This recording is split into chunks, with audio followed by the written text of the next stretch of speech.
right, so I finished Seal the Deal by Lucky Hart. Spoiler talk time. We finally get Andrew's story, which is what I've been wanting since I've read Jason Emerson's story, because I've been very curious about him, because he's the neurotypical asexual oldest brother.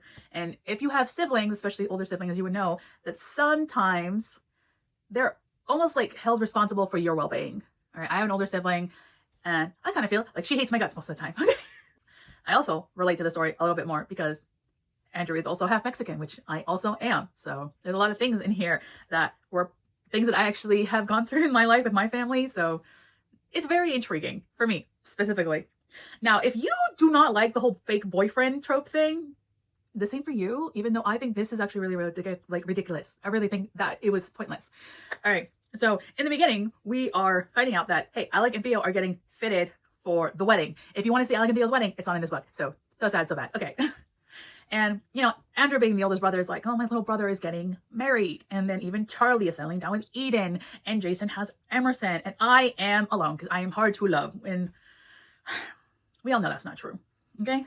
So in this whole thing, his friend Denise, who owns the tailoring shop, and Amanda, who is Charlie's agent, who is also dating Denise, invite Andrew over for dinner, which is, you know, normal. Andrew's like, okay. And when he gets there, he's like, my favorite music, my favorite food, my favorite red wine. They want something. And it's true. Because Amanda happens to be, I guess the term would be step cousin, because she was only Nicholas's cousin through marriage. And then when her mom and Nick's uncle broke up, they were no longer together, because Nicholas Whitmore is our love interest for Andrew. And you're probably gonna think, why is a rich, asshole, athletic douchebag got anything to do with Andrew, of all people, who likes routine, control, and all honestly, hates getting messy dirty, and isn't really all for intercourse. This is the part of the book I generally feel was not well done. And that is basically, they invite Andrew over because Nick needs a fake boyfriend to take to his dad's birthday party. Because he needs to show him that, oh, I got a boyfriend who cares about me and loves me, versus my douchebag parents who never give a fuck about me. Nick's parents are shitty people. They're so rich. They make whatever Nicholas makes in his NHL's contract in a week. So however much hockey players in the pros get paid, his dad makes more in a week. I don't know how much hockey players get paid. Oh yeah, I forgot to mention, this does involve hockey. Leave Heater Rivalry out of this. This has nothing to do with it, okay? They're not the same. And if you're looking for, you know, like hockey info and stuff like that, this is not for you. Not really, okay? It just happens that Nick is a hockey player. That is it. The first introduction of Andrew and Nicholas is not well received, because Denise and Amanda just decided on that day, specifically at dinner, that they're going to tell Andrew about the plan that Nick needs a fake boyfriend. And the way they try to sell Nick to Andrew as like not being a terrible person, because Andrew actually knows about Nicholas, because Amanda bitches about him, because Amanda is also his like agent. Sure, whatever. I guess they have private agents. I don't care. She tries to be like, okay, like he deep down is not a terrible person. He just has emotional problems and drama because the family fucking sucks. Like whatever multi-billionaire rich families are. And his parents really do fucking suck. All right. Nick wasn't even raised by his parents. He was raised by God knows how many nannies in a boarding school.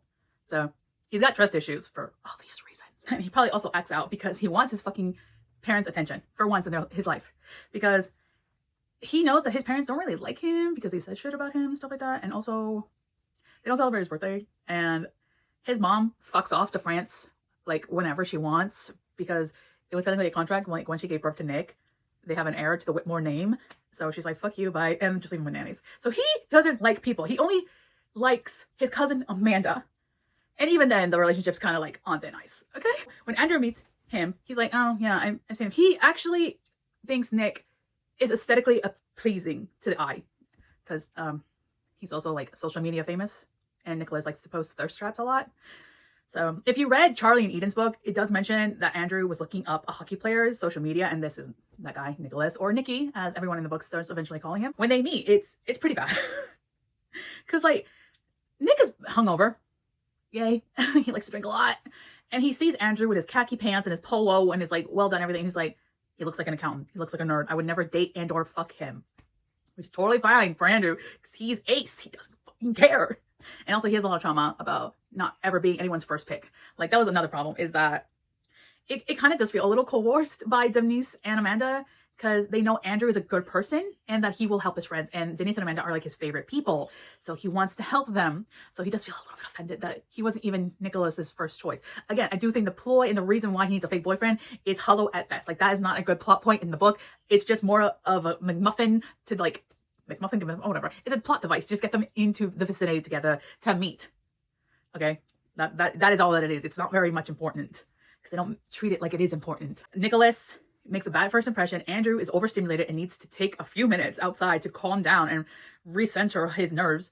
And Denise goes to talk to him, and Amanda basically just bitches at Nicholas. I'm just like, okay, well, that's a family dynamic.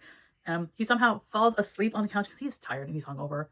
And Nicholas wakes up eventually to, I think, Andrew talking very softly to Denise and Amanda because they didn't even want to wake him up, even though he is kind of a jerk. And then they start kind of like teasing each other. At this point, Nicholas doesn't know that Andrew is neurotypical or ace, like, at all. That was not at all explained to him, because later on he tries to flirt with Andrew because he's like, I'm sexy and I know it, kind of thing. And like, Andrew brings up, yeah, I've seen your social media. I know you don't really have anything to hide because you post it. I've seen it. And that gets confusing because when he's also kind of like finally sitting at the dinner table, late, by the way, 30 minutes after they should have started, Andrew's just like, I am kind of grouchy, I'm kind of hungry, and I'd rather not be here with you. And Nick is just being vulgar. He's like, I wouldn't fuck you or date you. And he's like, same. You're not my type either. You're very abrasive and basically an overgrown man-child. So I don't even know why they agreed to this deal. But anyway, they agreed to meet up for not a date, to basically kind of hash out to see if whether or not they actually want to agree to do the whole fake boyfriend thing. Again, I think the reasoning is stupid. Nicholas just wants someone to prove to his dad that he could get someone to like him and pay attention to him. And I'm like, you could have done this in so many different ways, but whatever. So Andrew sets up a date for them at a very nice sushi restaurant, whatever, by the ocean, because Andrew just loves the fucking ocean. So he gets there, and Nick is like a few minutes late. Like, okay, he's 20 minutes late.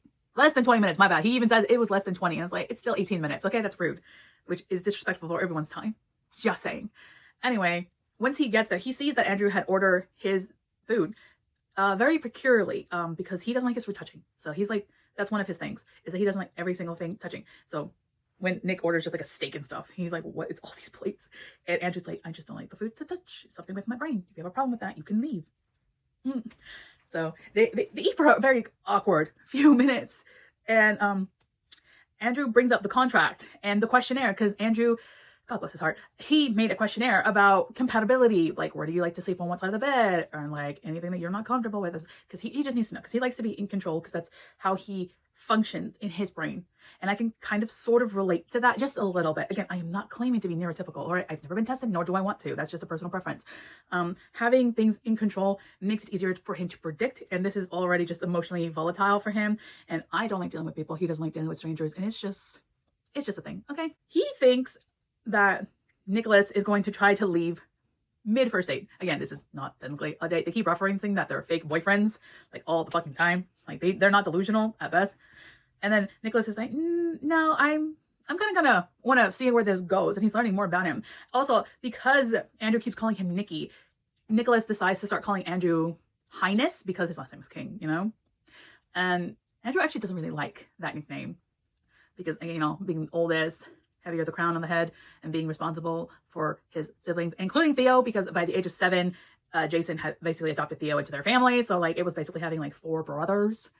It probably drove him mad, especially since Alec and Charlie very much are troublemakers, especially since Alec is the baby, so he's more hyperactive, and Charlie's just Charlie, and Jason and Theo probably got into a lot of trouble. So the fact that Andrew doesn't take care of himself is very much of a problem that we will deal with later on, because there are certain things that happen to him, and I was like, what the fuck do you mean you didn't tell the adults?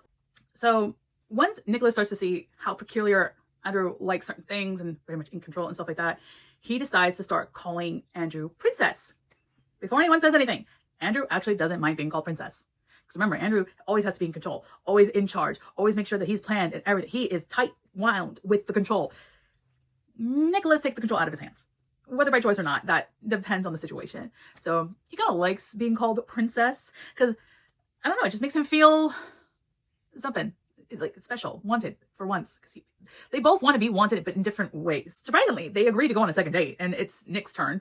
And you will not believe Nick's pick for a second date, which is probably the worst thing to do to someone who's neurotypical. A rage room, especially Andrew of all people.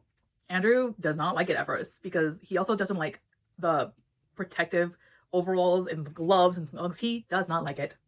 So, because he's like, oh my God, my hands are sweating in these gloves. And he's like, I don't like being sweaty. And then Nick, being the idiot that he is, starts saying, oh yeah, I like being sweaty. There's so much fun you can do. And it's like, name one good reason to be sweaty. And then Nick brings up, well, intercourse, of course. And just like, that's not fun. Again, for some reason, he still hasn't realized that Andrew is not the same way as he is. Like, they haven't brought up the fact that he is asexual at all. Not at all at this point. Nicholas brought him to the rage room mostly just because he wants to push his button, because he actually starts to form the fact that he likes teasing Andrew. He likes to see him out of control because he can tell that the control that Andrew portrays in the masking is not real. That's like, he's like, you don't actually feel like that. You're actually hiding your real emotions, which sucks. Nicholas is that person that is not sorry for who he is or how he thinks. He will tell you straight up if he hates you, if you're annoying, if he wants to hang out with you or not. The problem with him and his team that he just got traded to the year prior is that he's there to ice. Like, he's there to skate and win and just kick ass on the ice. And he's good at it. He's a really good fucking hockey player. But he doesn't like dealing with people or friends on the team because he's like, we are coworkers at best. Like, leave me alone. His team captain, Tony, tries. Okay, he tries, but he doesn't give a fuck. Also, during this whole thing, they're keeping it like on the DL that they are dating. Like, Nick rented out the entire Rage building and had the single sole employee sign an NDA. All right. Once they get to the Rage room and he tries to flirt with Andrew and gets literally no reaction. He starts like smashing things and there's like loud music. I've never been to a Rage room, but I've seen it and it does seem cathartic, but also way too much sensory wise, unless you're just in the mood to just break shit. Andrew, being in control all the time, just doesn't want to break shit yet. So Nicholas just starts wailing on shit with a bat and he taunts Andrew because he's like, come on, loosen up a little, princess, just do it. And then Andrew basically has a breakdown and he starts thinking about how he never gets to put his needs and wants above anyone else because his family needs him. He needs to be responsible. He needs to be in control. He needs to be perfect. And he is sick and tired of it. So he breaks down and just starts breaking shit. Nicholas is watching this saying, hell, fuck yeah, that's who you really are. I knew that whole like perfect thing was a total lie. Because he also still wonders why Andrew even agreed to help him. And Andrew straight up just says, oh, because Denise and Amanda are my friends. And I like to help them because they're my friends. Again, Nicholas is like, what the fuck? Because he comes from people's family that you do something for me and I'll do something for you. But there's always like a catch. Even though Nicholas doesn't rely on his family a lot. He is financially wealthy on his own because of his like hockey career. But his parents also will not disinherit him because the family image, the Whitmore name. It's honestly very much so. He's not really scared to be disinherited because he's literally the only child in that family to inherit the wealth that he's been born into. So after the whole breakdown thing, Andrew's like, I'm really tired. I'm crying. I want to go home, shower, and put on my house clothes.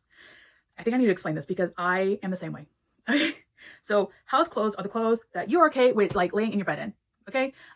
When I come home from work and stuff, do not lay in my bed with clothes that have been outside because that is dirty. Okay. I hope you guys get that. That is disgusting. I would never like come home from work and lay in this bed or even sit in the bed, even if the bed is mine. Nope. Because that is dirty. Andrew is the same way. He has being a people like dealing clothes. Like these are clothes that I had to deal with when I had to pretend to be human.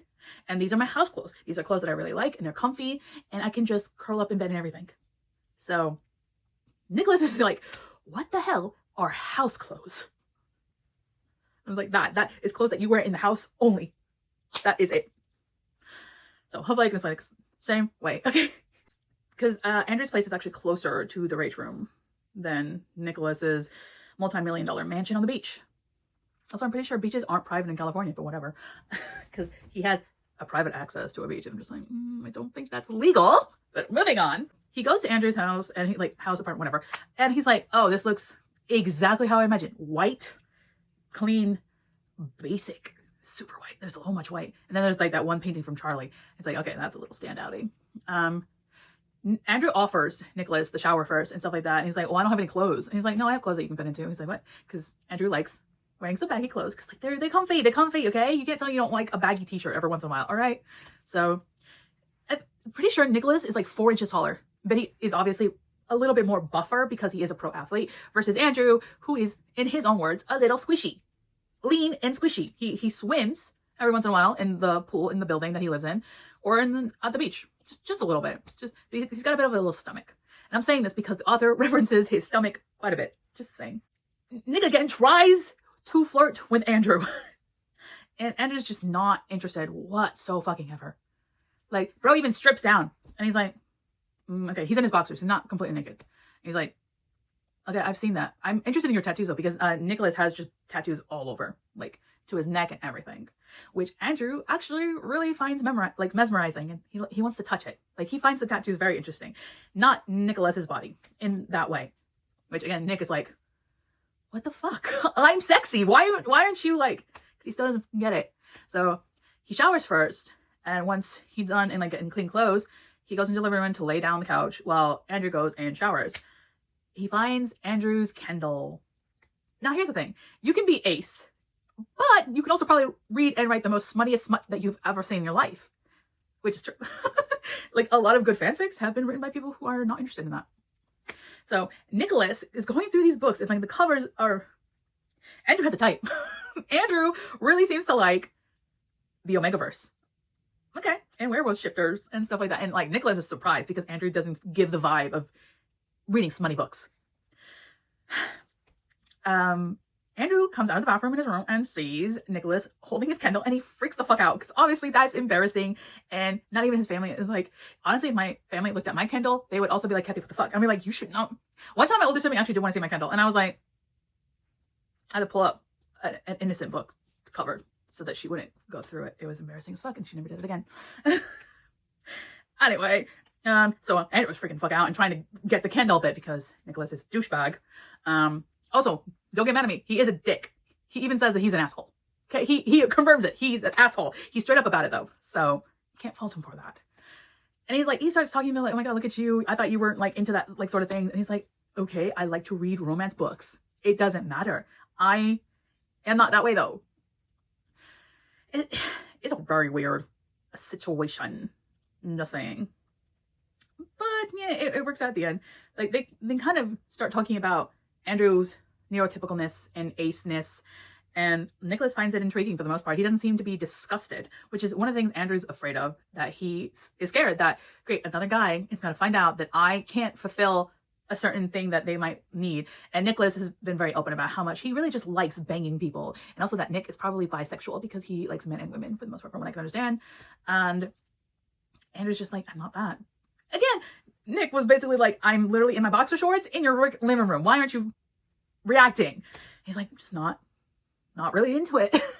For the most part, Andrew seems to be either gray asexual, which I personally do not know, or sometimes he feels demisexual, which I understand more of. So he's never really been 100% sure. He's gone to therapy though, and again, he's never been tested for being like autistic or something, but he feels like it fits, and I'm just gonna let him have that.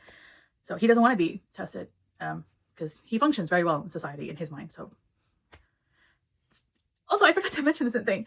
Technically, Andrew works for Nicholas's hockey team in the money accountant area. Apparently, he works in a building with the team's name on it. I forgot what the team's name was called. I'm sorry, I don't really care. It wasn't really. It was actually like one time, and that was it. So this comes into play later because like after the whole like situation at the apartment, and they talked it out, and like Nicholas has started to somewhat understand it. Nick comes to realize just a little bit that he is still more so turned on by the fact that Andrew, even though he's not interested in his body, still wants to look at his body, but not in a way that is sexual, but more so in the way of intrigue. Because again, Andrew's main interest in Nicholas's body is the tattoos. That's it. He just likes the tattoos. He really likes the art. That's basically it. So fast forward, you would think everything's going handy. It's not, just a little bit. I also forgot to mention that at one point, Andrew thought that Nicholas was ignoring him because he was texting him after the whole situation with like Amanda and Denise. But no, it turns out that Nicholas has more than one phone number. Bro has a business phone number that he never answers, and his personal. So he gives his personal one to Andrew. He's like, look, if you want to call or text me, I will answer that one. Do not reach for my business one. I don't even look at it. I give it to Amanda, and if she wants me to answer it, she'll usually call me and yell at me. So that helps out because, you know, they're very lack of self-confidence, especially Andrew. Andrew has really low self-esteem, especially around this time, because he's still kind of upset that his baby brother is getting married and that his other brothers have people that they really love and care about, and he's still single at 32. So, and also every time he actually has tried to date someone, they usually are only dating him as a consolation prize because they want Charlie, and Charlie didn't date until he met Eden. So His self-esteem has been beat down, which is weird because Nick is very self-assured of himself as a person, but also not sure about what people want from him. But Andrew is very straightforward. He's like, I don't want anything from you. I'm literally doing this as a favor to Denise and Amanda. And because I thought we were friends. Because they're sort of forming a friendship-ish. Even though Nick seems to start finding Andrew cute and attractive.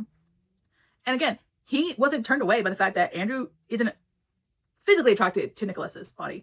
It just makes him more intrigued. Something happens later on. You remember how I said they kept this whole situation on the download? Well, Nick starts feeling a little bit obsessive about Andrew. He just likes teasing him and just likes looking at him. To a point where one day, while Andrew is at work, also being sort of hit on, but also just bugged by this dude named Matt, who's a jackass. He's trying to like get him to go out and stuff like that. But like Andrew's like, I don't really want to. Andrew doesn't really like socializing with his coworkers because why the fuck would anyone want to do that? You pay me to do X, Y, and Z. I don't want to spend my hours with you guys. They always ask him to go to a bar or some shit. He's like, no, that's not for me. Also, Andrew prefers red wine over beer. Don't know why. That shit is disgusting.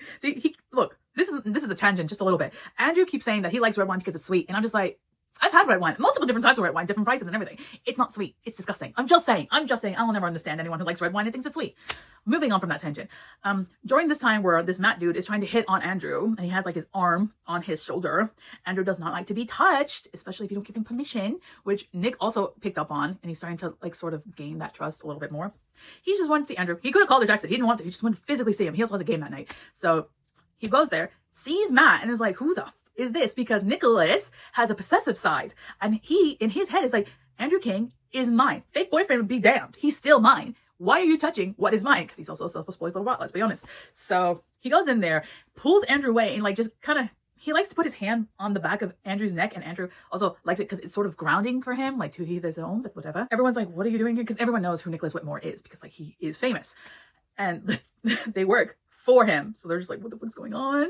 Even Andrew's boss is like, what's going on? Also, Andrew's like really grumpy because he got put into a meeting right before their lunch break was, and that meeting could have been in an email, and he's fucking annoyed and angry. And like, he's thinking like, what are you doing here? And then Nick, not giving a fuck because Matthew was being a little bit too approachy to his man in his eyes, was like, oh, what? Can't I just come visit my boyfriend? And then everyone in the office fucking knows. And Andrew's like, what the fuck? I thought we were keeping it a secret. Oh, cat's out the bag. He's like, nothing could happen. Next morning. So Andrew is leaving his apartment building, has a coffee and his phone, and he's like, he sees a crowd outside the apartment complex's door. He's like, what's going on? What is all this? The second he steps foot outside the building, the paparazzi just starts hounding him. He is a private citizen, and some douchebag leaked his living area, which is so fucking illegal. He's starting to get harassed and everything because this information went viral at 3 a.m. the night before. Some douchebag in the company took a picture of Nick and Andrew together and leaked it to the press. So this is bad. Nicholas wakes up to his cousin Amanda essentially busting into his house and beats him with a pillow, being like, what the fuck did you do? He's like, what? It's super early in the morning. And it's like, what do you mean, what? I've been calling you. Your PR agent has been calling you. Look at your phone. He pulls up a phone and he sees the tabloids and he's like, oh my God. And he's like, shit. Someone at that office just like spilled the beans. He's like, oh well. He's like, literally, he's like, oh well. I wanted to stake a claim to Andrew King and now everyone knows that he's mine. So this actually works out for me. Until he gets a phone call from Andrew, panicking, locked in his car because he was able to run away from the paparazzi, get to his car, but now he's surrounded by people with cameras shouting things at him. And he is scared because the first thing he said is, Nikki. And then like Nick hears the panic in his voice. He's like, oh my God, what the fuck is going on? Instantly just wakes up, fuck being dead tired asleep. And Andrew's just like panicking and he can hear people like yelling, but also Andrew's trying to block out the sound because he's being overstimulated and he's terrified completely. So Nick is like, okay, fuck this shit. He's ignoring Amanda. He's like, okay, no, whatever you do, don't answer the door. Don't answer them. Don't unlock anything. I will be there. Trust me, I will be there. Send me your location. I will be there. And he's getting dressed. Again, he's ignoring Amanda, but Amanda's also being very quiet and she's watching this entire thing. And she's like, you like him. And he's like, I don't have time for you. All right, just look up, get out of here. He gets into his Bugatti because he's like, okay, I need the fastest, but also the shiniest and loudest thing to draw the attention away from Andrew because Andrew's fucking panic attack right now.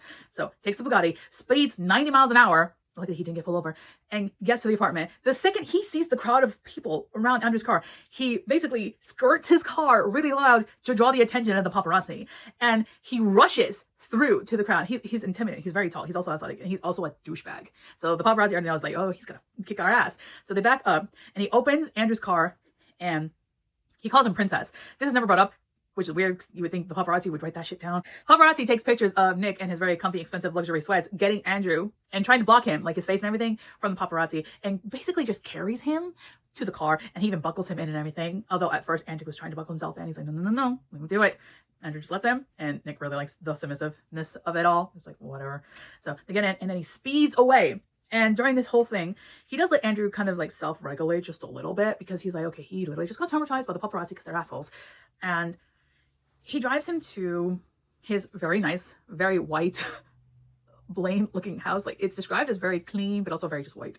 So the beach is probably the only place that Andrew really likes, because he even has like a noise machine to help him go to sleep at night of the waves. So he really likes that.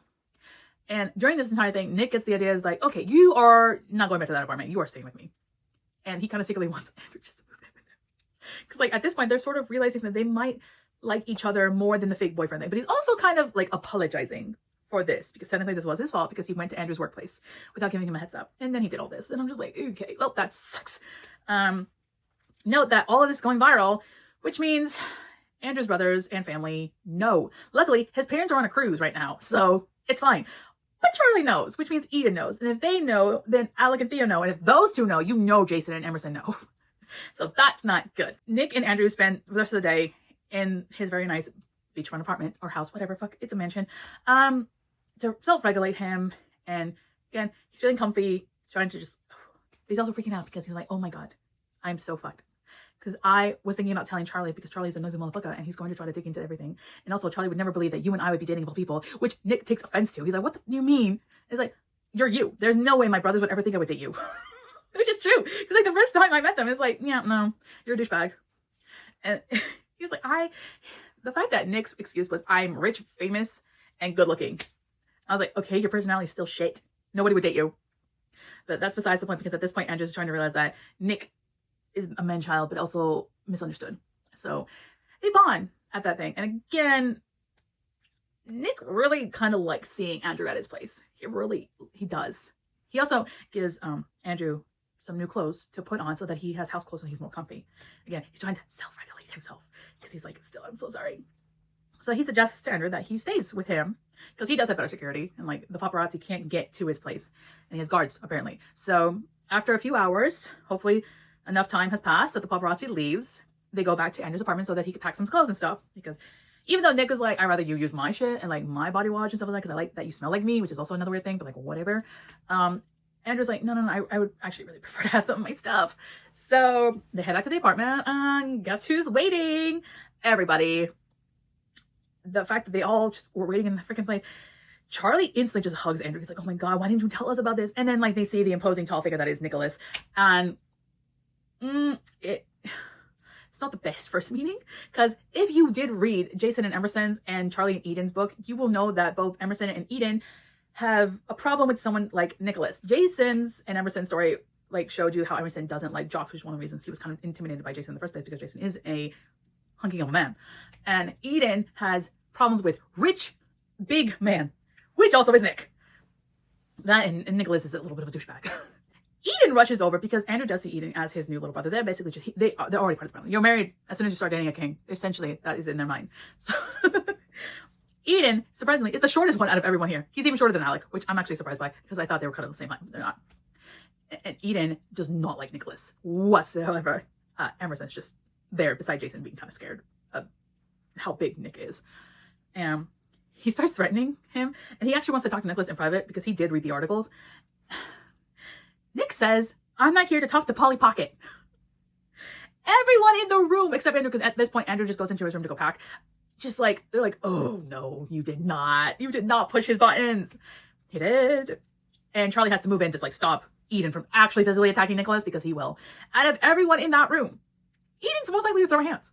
100%, because he really cares about Andrew, and he really doesn't trust men the size of Nick and the wealth He does not like, remember, he didn't really trust Charlie, and Charlie is actually not a horrible person. Okay, it actually took Eden a long time to trust Jason, and we all know Jason is a fucking himbo golden Labrador. Okay, he would never how to fly, but that's the type that Eden is. So Charlie has to physically restrain him. He's like, okay, let's not do that, please. We don't want to fight in Andrew's apartment because you know that would make him upset. The family is not really suspicious about the relationship, but they're suspicious of Nicholas. So it was mostly Eden and Charlie. So that was an awkward first introduction, where he does eventually get the shovel talk from mostly Charlie and Eden. I mean, he's already had the shovel talk with Amanda and Denise.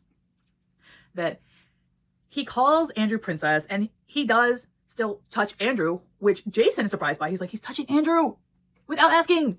What the hell? So, because they always just assume that Andrew likes not being touched or likes to be alone when he's sick and stuff like that, which is what Andrew portrayed to his family members. But Nicholas is like, bull fucking shit. He likes being touched and he likes being taken care of. I don't have to ask permission most of the time. He likes it when I put my hand on his neck. So, all right. Safe to say the first meeting didn't really go that well, but it gets better eventually. So Andrew reassures his brothers and their significant others that he is fine and that he actually trusts Nick. They still haven't said anything about it not being real. Although Andrew does talk to Eden, because Eden went to go help Andrew Pat to calm down from trying to kill Nicholas. He does tell him the truth because he doesn't want Eden to have any lies between them, because he knows that Eden is very sensitive. So he makes sure that the lies aren't told or anything. So Eden's like, well, if he ever coerces you to do anything, or, you know, upsets you or hurts you, tell me and I will kick his ass and I will bury his body somewhere else. So Andrew's like, it's fine. He doesn't like me that way anyway. He's so dumb. Yeah, I understand why he's unsure, because Nick did say, you are not my type, when they first met, which is something that Nicholas continuously tells in his monologue to himself, that he's an idiot. So Andrew moves in with Nick, which Andrew thinks is just like temporary. And he tries to mold himself into Nicholas's like routine because he doesn't want to throw it off or anything. Nick is not really caring. He's like, he wants Andrew to be comfortable in his house because he likes having him in his house, because at this point he still doesn't realize that he fell in love with him. So one morning he comes downstairs and he sees Andrew organizing his kitchen. Just something he's done for Charlie before. He's even like, where did you get the label maker? And he's like, I brought it. He's like, of course you do. Of course you do. He even makes them breakfast, which is simple breakfast, because we all know that Andrew cannot cook. No one in that family can cook other than Alec. And I actually really appreciate this, because it was literally like eggs con tortillas, which is something that my mom actually makes, although in the book it's made a little bit different. Eggs con tortillas is basically what it sounds like. It's basically you cut up or rip up tortillas. Mostly they're pre-bought tortillas, okay, because like you don't want fresh made tortillas for this because it doesn't work. So you buy pre-made tortillas, mostly the flour kind. I don't think my mom ever used the corn kind. And you have a sartén, not a sartén, but it's like a pan, like a certain pan, okay? It's kind of shallow. I can't explain it. You put oil in it, and then you sort of fry the tortillas just a little bit, just so they can get crispy. Now, in the book, he does that, and then he puts the eggs in. What my mom usually does is put the tortillas, and you put onions, and you saute that shit for a bit, and then you put the eggs, and you mix it, and boom, you have eggs con tortillas. Which is one of the few things that Andrew knows how to make, because it's very simple. That's literally all you do. I mean, you could season the eggs, but why would you? I don't season my eggs, just saying. Nick kind of likes seeing Andrew cook for him, because Nick doesn't use his kitchen. Nick has a private chef who meal plans for him. So, which he had to kind of sort of force Andrew to agree to have the chef make him whatever, by making him guilty, saying like, well, if you don't, he's just going to make whatever he wants, and that food will go to waste, and Andrew doesn't want that. So he tells the private chef what he likes and how he likes his food being not touching and stuff like that. So that is like working for him. And it's just situations like that, which is very domestic, that Nick just realized how much he just likes looking at Andrew. Like he really just, he likes seeing the real Andrew, not the masking Andrew. And like he likes to see his real smile. And he also likes to see Andrew not being controlled and being angry and just being relaxed. Because like he always wants to see him relaxed, because like Andrew always just wears a mask around his family, around his friends and coworkers. He doesn't really like that. During this time, he realizes that Matt had invited Andrew to go to one of the home games for the hockey team. And Nick was like, oh my God, I'll get you a jersey. I can like hook you guys up with a private suite and stuff like that. And Andrew's like, no, I'm fine. Also, I would never wear a jersey because the material that it's made out of is horrendous. And Nick really wants him in his jersey. So he calls up Denise and begs to have her quickly make a custom-made jersey for Andrew, because most jerseys are made out of polyester, which are horrendous to feel. So he makes one made out of silk, which is something really nice and comfy that he knows that Andrew would like. And they didn't need to size him or anything because Denise custom makes Andrew's clothes all the time. So she has the numbers. The day of the game, this is all a surprise, by the way. He goes with 2 other coworkers who I don't really care their names of because they're all douchebags. And then Matt. Note that Matt is the one that bought the tickets, right? If you ever buy the tickets, you usually will save them to your phone. If you have an iPhone, it'll go on your Apple Wallet. And when you get there, you just like scan, right? Andrew, always being in control, save the tickets to his because no one else decided to do that. Okay. So when they try to scan the tickets, they don't work, which is weird. And then for whatever reason, all 3 guys start to blame Andrew, even though Andrew didn't want to go because he hates loud and noisy places, didn't pay for the tickets or bought the tickets. And then they're like, okay, well, we get the tickets fixed and Andrew can pay for the food. I'm just like, what the fuck? He didn't offer that either. He didn't offer that. They just started saying shit. So they go to the ticket counter to like talk about what the problem with the tickets is. Matt bought the tickets. Andrew keeps telling them, I didn't buy the tickets. I did not buy the tickets, so that they could stop saying shit. Because they always try to blame him for something. Then he finds out that, oh, you're Andrew King. Oh, well, we have your private suite ready. And he's like, what? At this point, the other guys already kind of know that Andrew's dating Nick. They're very rude. Because they basically call Nick a boy toy. He's paying for all this shit. It's a very nice private suite, by the way. Once they get up there, there's a private elevator. All right, it's a private lounge. You have your own waiter or waitress, and you can order food there. You have your own private bathroom. Like, it's very fucking nice. And also probably very fucking expensive. But once they get in there, Andrew actually realizes, oh wow, this is actually what I would need because holy shit, that's so many people, too much touchiness, so much loud. Once you're in the suite, it's actually very quiet, which is what Nick knew that Andrew needed that because Andrew's never been to a hockey game. He's seen it on TV, but he's never actually been there. I've never been there, but they've seen like very loud places, and I would not enjoy that either. The other guys are taking complete advantage of this. They're making fun of Andrew's and Nick's relationship, whether they're not dating or not. They're still friends. And then they even have the point of calling, like, they call Andrew a sugar baby. And he's like, what the fuck? We're technically dating in your eyes. And you have the thing to do that. Because when they arrived there, Nick had the jersey made, right? It was supposed to be delivered that morning. It wasn't because of traffic. So he had someone go hand pick it up from the traffic and bring it there so that Andrew could be wearing the jersey before the game starts. And it's in the team colors, but it's also just like really fucking soft. So Andrew goes to put it on and he likes it. It's like really comfortable. He's like, oh my God, it fits so well. And then he sits down and goes to order food. And before he could even suggest having the food not touched, the waitress said, oh no, we've been informed about your dietary needs. Also, this red wine was specifically brought for you. Because Nick pays attention to Andrew, which Andrew's never really had. Like, everyone has always paid attention to his siblings and stuff like that because they are the ones that draw attention from Andrew because they always knew that Andrew doesn't like attention. But he's like, why hasn't my family ever paid attention enough to know this about me? Because at this point, it's only been a few weeks that they've known each other, and Nick understands Andrew way more well than his family has in the fucking 33 years that he's been alive. Also, I do find it funny that they're calling Andrew the sugar baby, and they call Nick the boy toy because Nick is actually younger than Andrew. Nick is 27 and Andrew is 32. So there ain't no maturity. Those guys that he works with, thankfully, we never see them again. They were just there for that one scene. We never see them again. After that game, it's over and done with. So thank God, because I fucking hate those guys because they were being extremely rude. But I mean, like, yeah. Also, I forgot to mention that Nick got into a fight on the ice rink. I think one of the teams said some shit to one of Nick's younger teammates, and like I think one of the goalies got touched too, and you don't touch the goalies at hockey, so it was pretty violent, and Andrew was a little bit worried to the point that when Nick came home, Andrew got a first aid kit and everything to be like, I need to make sure that you're fine and treat it well. I think at this point, that's when they decided to, this whole fake boyfriend thing, fucking stupid, and they talked it out and kind of changed to be real boyfriends because Nick had to be like, please let me date you, because, you know, he did say a lot of shit when they first met. And when Andrew brought it up, Nick said, don't listen to me, I'm always a fucking asshole. Because he's like, I fucked up. So they made their fake relationship into a real relationship, which is all that Andrew ever really wanted, was someone to actually care about him. And Nick finally has like that person that he can spoil and give attention to, which he really, really fucking wants. So that is cute. And also, again, the fake boyfriend thing was always fucking stupid because even though they reminded themselves that this is all fake, they clearly liked each other. Okay, so at one point, Andrew is inviting Amanda and Eden over for Bunch and Bitch, which is a monthly tradition that they do sometimes. And they're coming over to the mansion. So usually Andrew would be in charge of like the food and everything, but Nick had the cook set up everything, get the drinks and stuff like that, because Nick had a game that night, so he was going to be gone for most of the day. And you know, once Amanda and Eden come in and they find out that Andrew actually didn't really have plans for this whole brunch situation, they're surprised because that Andrew just let Nick take over and do stuff, because at this point he really just likes having Nick pay attention to him and just take control, because a lot of the time Andrew is in control of things, and sometimes he's so tired he doesn't want to be in control of anything. So he handed it off, and that's when like Eden and Amanda start to realize, oh, you like him, like this is actually like a relationship.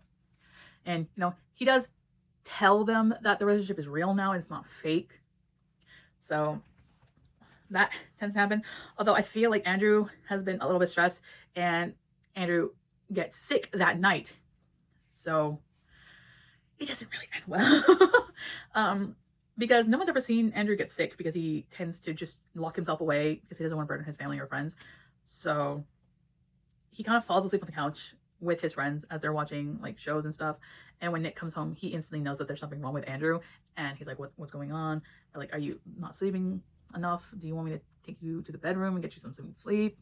So he helps them like pack up and leave and stuff like that. Eden is driving, not Amanda, because Amanda is completely wasted, because I think she drank an entire bottle of champagne. So once they're left alone, Nick essentially just washes Andrew, like his body, his hair, and everything. He does have the shower scene where they're just like worshiping his body, because Andrew's completely out of it. Like he feels gross because he hates being sick, and his mind it doesn't compute well. But Nick doesn't care that Andrew is sick, so they go to bed, they cuddle and stuff like that. The very next morning, Nick has to go and play in, I think it's the last game of the season for their team. They're not going to go and get the Stanley Cup. They've been doing pretty bad that season. So Nick was all about not going to the game, and he's on the phone with his captain because he's like, no, Andrew is like sick. I can't leave him here. I forgot to mention that I think prior to this situation, when Nick was gone for like 2 hours or so, Andrew had to throw up, and he ran to the bathroom, passed out. Like, he didn't pass out, but he felt like it'd be gross to go back to bed if he had to throw up again, so he just fell asleep on the bathroom floor. And then Nick came home, saw that, freaked the fuck out, and was like, I'm not going to play the game tonight, because like, what the fuck? I was gone for 2 hours, I can't with this. And he really starts to panic, but Tony's like, you have to play, you have contract obligation, you can't just leave. And he's like, if your partner is sick, that's not really a valid excuse. And even Andrew knows that, because he knows the contracts and stuff like that. He's like, you can't do this. So then he's like, well, I'm not leaving you home alone. He's like, fine, call Charlie. So he calls Charlie, and Andrew tries to play it off when they're on the phone. Nick is not having any of it. Nick's like, no. He's actually doing really bad. He's really sick. I need you to come here, because he was passed out in the bathroom floor. And Charlie and Andrew we all know that they have a codependency vibe throughout the entire book series, that it's been known that they even know it to themselves. Because apparently when they were young, Andrew almost drowned. Like, Charlie almost watched his other half die. So that's part of the reason they have codependency, but that's also another reason why Andrew feels like he can never tell people when he's not feeling well, because he saw the horror in Charlie's eyes and how upset Jason and Theo and Alec were. Alec was a baby, and like his parents and stuff. He never wanted anyone to feel like that ever again. So that's why he hid whenever he's sick or didn't feel well. But now that Charlie and Eden know that Andrew's been lying about being okay and not wanting people around when he's sick, because Nick is like, no, princess, you are not lying to your family. I might not get along with them, because he doesn't really tolerate Charlie or Eden, because like he kind of got threatened by them, but still they're family and they're important to Andrew. He's like, no, he's not okay. He doesn't want to be alone. He needs someone here to take care of him and to feed him. And Eden makes Andrew sopita. Like, it's like fideo. I can't explain this stuff. Okay, this is stuff if you're like Mexican, it's really yummy. And the thing is, Alec taught Eden some of the dishes that their grandmother taught them, because Charlie and Andrew can't cook. They were never taught to cook, because like it was a whole men don't cook in the family and all that stuff, which I've actually seen personally. Yeah, they grill, they don't really cook. I grew up on my mom's cooking, not my dad's. So my dad does cook some of the time, but it's not always that good. When he's sick, he gets sopita, which is one of the most safe, comfortable like food that he can eat. Because like when he was sick, when he was younger, his grandma also made him sopita, which is like really good. You put hard-boiled eggs, it's really yummy. I'm just saying. And tapatio. Just saying. Charlie and Eden are 100% not going to listen to Andrew anymore when he says he's fine. They look to Nick and like, he's not fine. He's lying to you right now. I can tell when he's lying, and he's lying. So he leaves to go play the game. His mind is not in the game, and they lose pretty badly. So that sucks. But they watch the game, and like during this whole thing, Charlie and Eden realize because Charlie finds out this is like, Charlie never found out that it was a fake relationship, but he knows that it's a real relationship, and now it's like a real relationship. But he sees that, yeah, Nick gives a fuck about Andrew, which is all Charlie ever wanted, really. So even though like he threatened him a little bit, he still thinks if you're good for my brother, then that's fine for now. They leave. Andrew is like sick, but like it's not too bad. So eventually he gets better. He gets better in time for the birthday for the dad. We finally get to the whole point of the story, which is apparently the fake boyfriend thing, which is not fake, so it's real. Oh yeah, I forgot to mention that Nick is from New York, so he has a very heavy New York accent, which Andrew really fucking likes. So they go to New York. They're gonna be there for 2 days. Nick honestly hates the fact that he has to be here. He hates being anywhere near his parents. Like, his parents have always fucked off and never paid attention to him, no matter what he did, and he did try to get attention in the most destructive way possible. He doesn't really care. He doesn't want to be there because he wants to protect Andrew from his family because they're horrible people, and he doesn't want to hurt Andrew. Also, note that Nick has told Andrew that his parents were pretty shitty and that he was raised by nannies in boarding school. So Andrew's not going in completely blind. He knows that they're shitty people. Keep in mind that. They go to the birthday party. It's super gaudy. It's gold everywhere. There's paparazzi just walking around taking pictures, because of course it is, because the mom and the dad only care about image. That and the birthday party is only like a setup so that he could talk to the mayor of New York City so he can have a business deal. His dad's really fucking shitty. The dad meets Andrew and he's like, oh, well, he's not your usual type. I was like, how the fuck would you know? You don't even know your own son. And, you know, he's like, oh, at least someone has manners, because Andrew is going to be polite, but he's also going to be sarcastically polite because he works in corporate America. So he knows how to play the game. He knows how to play the game. And Nick kind of likes it because he knows that Andrew can basically be sassy, and he likes that. During this like little moment, he goes off to get Andrew something to drink, and his mom shows up, and she's also kind of like, why didn't you tell me that you had a boyfriend? Why didn't you say this? Yada yada yada. And then some random lady comes up to him. It's like, oh, have you met my son, the NHL star? And Nick's like, you've never once came to my games. You don't give a fuck about my hobby or career or anything. You guys only like to parade me around like a fucking little fucking trophy. You don't care. Like, even when he came out as bisexual, his parents pretend to be allies because it looks good for the company. But he knows that they say shit all the time and they do not care. So he's like, I hate all of you. This stuff is stupid. His dad also said, hey, when you see your mom, tell him that the mayor's wife wants to talk to him. He's like, yeah, sure, Dad. He does not tell her shit. And then his mom's like, be a dear and give me a drink. He's like, yeah, sure, Mom, what do you want? He didn't get her a drink. He got himself and Andrew a drink. And he already took to whatever he had, some expensive whiskey or something, just to tolerate them. He goes back to Andrew and he sees his dad whispering to Andrew. He's like, nope, get the fuck away from him. And the dad tries to gaslight Andrew, saying like, oh my God, we raised him and he's just so difficult. And he doesn't really show appreciation for everything his mother and I did. And I was like, well, maybe it was because of all the nannies, which, ding, the dad was like, Andrew, and I was like, yeah, you didn't actually think my man wouldn't tell me shit, right? But he's like polite in a really condescending way. He's like, well, you would know that, wouldn't you? Happy birthday. And the dad goes off because he knows he can't manipulate Andrew, because Andrew already knows they're bullshit. So they share one dance, notes that the paparazzi's supposed to be taking pictures, and then Nick's like, hey, you want to leave? And Andrew's like, yes. So they leave. And it's that night where Andrew and Nick kind of go further in the relationship, because it is the moment in time where they tell each other that they love one another. And Andrew wants to give Nick what he thinks he wants, which is intercourse. This is also around the time where they actually share their first kiss. And Andrew realizes, oh yeah, I like kissing. So he's like, he's willing to try. And they get pretty far. Like, Andrew planned this. Like, he has everything they need. And Nick thinks it is hot and really nice of him for doing that. So they get sort of close to actually having intercourse. But then Andrew is like, no, I don't like this. And tells Nick, stop. And Nick does. He respects him completely on that decision. And Andrew is apologizing because there were points in time where he tried to have intercourse with partners before and it just didn't go well. And he told him to stop. And he was called weird and a tease and just like boring. And it fucked up his mentality a lot. His siblings do not know this, but Nick wants to know who the fuck ever made his princess upset and worried that he had to do things to make himself uncomfortable just to keep a relationship. He's like, no, it's fine. We don't ever have to do this.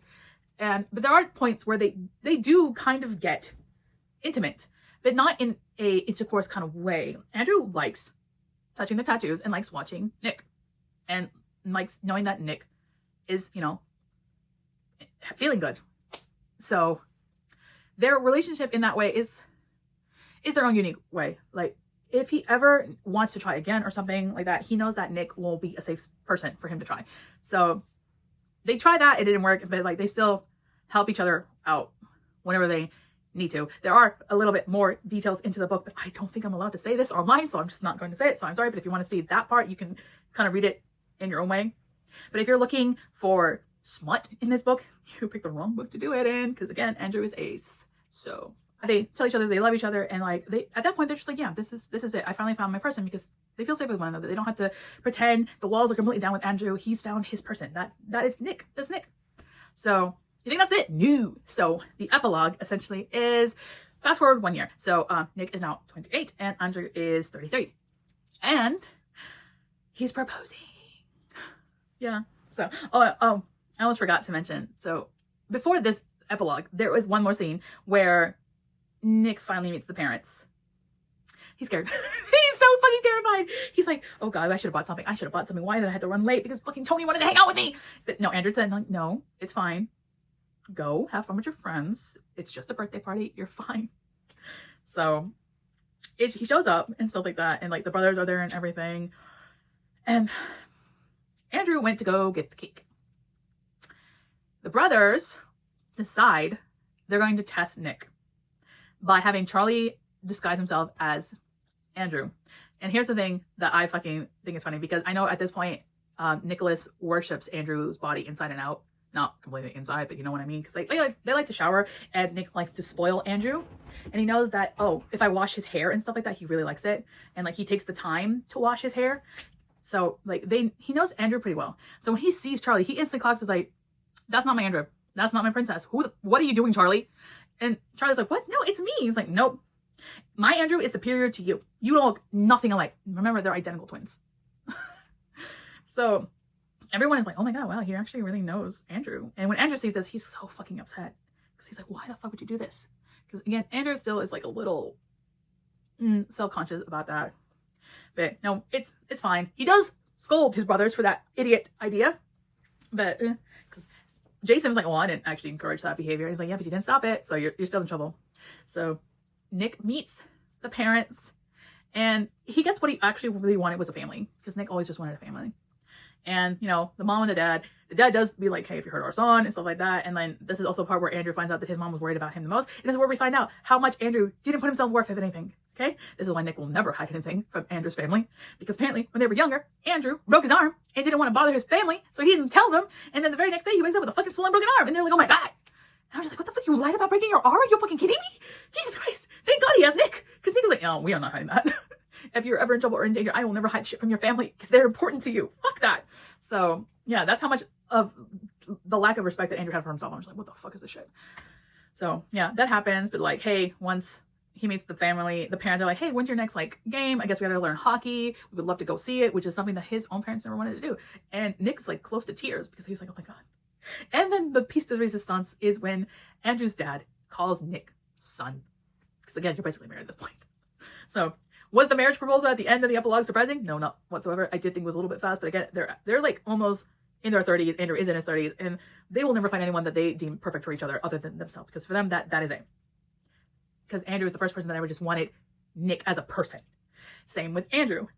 Nick doesn't care if they never actually sleep together in that way. As long as he has Andrew, he is happy and content, which, whether you want to believe it or not, that is up to you, but that is like very sweet, because some people actually don't care if they ever actually have intercourse with their partner. There are people like that. So the proposal wasn't even a surprise, because again, Andrew has to be in control. So like, he knows he's being proposed, just not how. Okay. And again, Charlie was being a little bit of a douchebag. He tried to hide the ring box, and Nick was like, I'm going to kill him. Because Charlie's still hiding those stupid ducks. And he's like, not today. So, you know, gets the shovel talk from everybody. But he is getting close to Eden, which is surprisingly. But like, he knows that Eden is probably one of the most important people to Andrew, because his twin Charlie really likes Eden. So the proposal is very sweet. It's on the beach. He put white roses, because Andrew's favorite color at this point is just white. Like, his house was white, his clothes were white, he has white socks, just white, because it's clean. His mind, he's crying by the time they get to the beach, and he's like, because he never thought he would get the chance to be married. Again, we never see Alec and Theo's wedding, so if you wanted that, it's not in this. But we end the story on with them confessing their love to each other and just wanting to get married. And Nick plans on getting a ring. He's going to tattoo a ring on his finger permanently. Also, before the brothers left, they gave Nick his new team's jersey, and it has the name King on the back, because Nicholas does not want the Whitmore name. which will hurt his parents greatly. Also, he cut them off, finally, after the birthday party. He cut them off. And I was like, fuck yeah. So he will not be Nicholas Whitmore anymore because he wants to take Andrew's name. He wants to take the name so badly. He's going to be Nicholas King. And that's how it ends. And it's so fucking cute. The story, honestly, is there a lot of substance? No, but it is solely about Andrew and Nicholas. So if you read the other books and you're very, very curious about Andrew, this is the book to read. I really loved it. I enjoyed it. There were problems. I do feel like we left things kind of on a cliffhanger moment because like I did wish we could see a little bit more. I would love to see Andrew and Nicholas's wedding and maybe like a side story eventually if Lucky Hart feels like they want to do it. No pressure though. But yeah, I think this story is my second favorite because I'm sorry, but Jason and Emerson still have my heart. Like that was cute, adorable, very simplistic contemporary book. Where this one was trying to be something with the whole fake boyfriend situation and it literally led to nothing. And I think it was a solid 3.5 out of 5. And I am going to miss it, but it's fine. Wow, this one was a long one. I am so sorry. Anyway, until the next read, have a nice day.